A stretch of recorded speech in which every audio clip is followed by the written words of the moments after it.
dans une lettre rendue publique, Arnaud Montebourg parle de corruption et de système de détournement de fonds. Dans cette lettre, le nom de Jack Lang est cité. Jack Lang, qui est notre invité ce soir. Bonsoir, monsieur le député de Boulogne-sur-Mer. Est-ce que vous confirmez que vous allez porter plainte contre Arnaud Montebourg? Et de Calais? Naturellement, oui. C'est un de mes principes. Lorsqu'il y a calomnie, il faut poursuivre. Et j'ai toujours poursuivi les calomniateurs. C'est assez consternant qu'un homme de loi comme Montebourg se livre à des attaques à ce point infondées contre différents parlementaires du Pas-de-Calais. Sur l'affaire dont il parle, personnellement, je ne sais rien. J'ignore tout, je ne suis pas associé à ce type de questions. Et je ne sais pas pourquoi Arnaud Montebourg, emporté par une sorte de hargne qui l'anime en ce moment, m'attrape au passage sans d'ailleurs annoncer ou dire quoi que ce soit. C'est une pure et simple attaque, je répète, sans fondement. Mais finalement, je pense qu'il est souhaitable du point de vue de l'éthique républicaine, de l'éthique socialiste, que Montebourg soit poursuivi devant les tribunaux. Ça fait trop longtemps qu'en permanence, ils s'autorisent à mettre les uns et les autres en cause, à commencer par la première secrétaire du Parti socialiste. Et la première secrétaire, Martine Aubry, a eu parfaitement raison de décider de constituer une commission d'enquête composée de personnalités indépendantes qui auront à dire ce qu'il en est sur cette affaire qui, en réalité, peut-être n'existe pas et relève du pur fantasme d'Arnaud Montebourg. Alors, l'affaire n'existe pas. Toutefois, la justice s'intéresse, semble-t-il, à cette fédération du Pas-de-Calais. Et Arnaud Montebourg, dans sa lettre, évoque un système de corruption qui pourrait bénéficier à des élus socialistes dans ce département du Pas-de-Calais. Et donc, au détour d'une phrase, il cite votre nom. Vous ne connaissez rien de cette fédération socialiste ? Mais si, bien sûr, je suis membre du Parti socialiste dans la fédération du Pas-de-Calais, excusez-moi. D'ailleurs, je suis très reconnaissant à cette fédération de m'avoir accueilli voici 10 ans.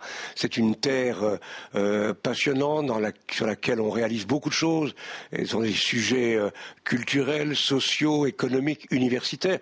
Mais je ne sais en effet rien de la question qui est soulevée par Arnaud Montebourg. Par ailleurs, il y a une justice en France.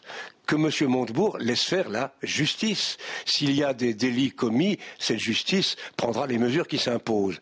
Par ailleurs, en ce qui concerne l'éthique interne au Parti socialiste, il y a un bureau spécial du Parti socialiste chargé de ces questions. Et je répète, Martine Aubry a pris les mesures qui convenaient. Une commission d'enquête est constituée.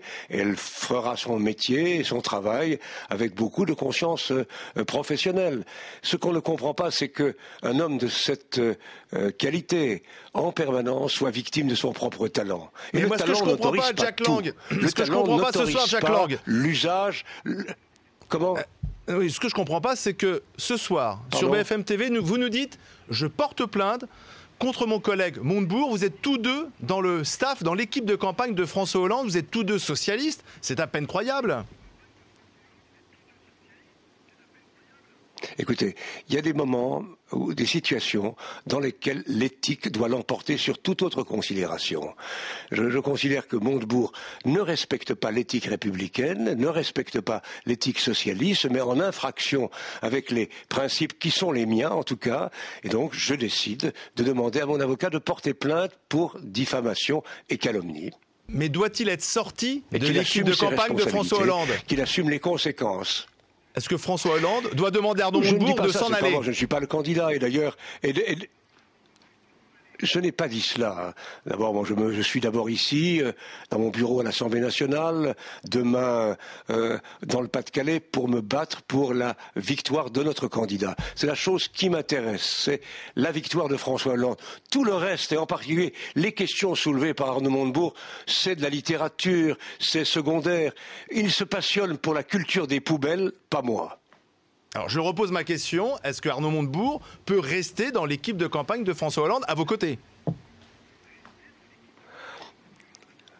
En tout cas, si je le rencontrais dans les heures qui viennent, il recevrait une bonne paire de gifles déjà. Une bonne paire de gifles ? Vous voulez gifler Arnaud Montebourg ? Ça ne me regarde pas. Une bonne paire de gifles, oui, Absolument. C'est comme ça qu'on traitait les choses naguère quand on se conduisait mal. Alors par ailleurs, encore une fois, je n'ai pas à me prononcer sur sa participation ou non à telle ou telle équipe. Pour l'heure, c'est lui qui est cause de certains troubles qui, j'espère, vont être rapidement derrière nous. Demain sont choisis ou la plupart des candidats aux élections législatives. La semaine prochaine, la campagne de François Hollande prend un nouveau tour. La seule chose qui m'intéresse, ce n'est pas Arnaud Montebourg. Vraiment, on n'en a que trop parlé. Que les tribunaux règlent son cas et que la commission d'enquête du Parti socialiste dise la vérité sur la question qu'il a soulevée publiquement. La machine à perdre est en marche au Parti socialiste à 5 mois de l'élection présidentielle ? Oui. Je suis confiant, je pense que ce sont quelques balbutiements qui peuvent se produire au début. Mieux vaut que ça se passe maintenant que dans 2 mois. Je pense que la machine à gagner est bien préparée, que François Hollande est un excellent candidat, et j'en ai un témoignage tous les jours. Les relations entre Martine Aubry et François Hollande sont de bonnes relations. Ils travaillent en permanence main dans la main, et je pense que les équipes qui ont été constituées, celles qui travaillent vraiment, au lieu de se livrer à des philippiques qui font du bruit et de la mousse, nous aideront à gagner l'élection présidentielle.